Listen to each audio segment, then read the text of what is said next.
Hop in your wagon and hold tight, because we're taking you through the Oregon Trail in the eyes of the missionaries and the pioneer women. The missionaries were a group of people that attempted to persuade others into Christianity.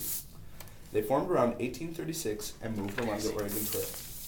They would travel around looking for people to preach to, building churches, and forming many of the famous cities known in California.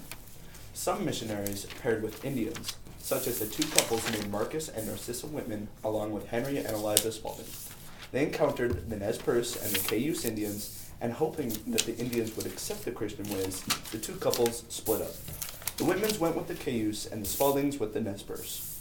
The Spaldings had wonderful success with the Nez Perce, but the Whitmans had terrible luck because rumors spread that the Whitmans had been distributing deadly pills to the Indians. So, with brute force, the Cayuse mauled the Indians. Some missionaries had the same fate as the Whitmans, gambling their lives to find bliss out west. It's the sad truth. The pioneer women. The pioneer women were the many women that assembled together and traveled west.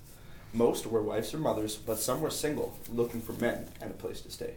Life on the Oregon Trail was hard, and the pioneer women would cook, clean, take care of children, milk cows, give birth, all while walking 15 to 20 miles a day.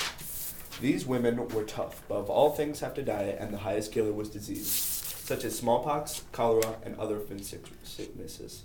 In the end of it, most of the pioneer women were successful, and after 2,000 miles of walking, they still managed to form a community that still thrives today. The missionaries and the pioneer women. Brave travelers, bold citizens, history in the making. Yay!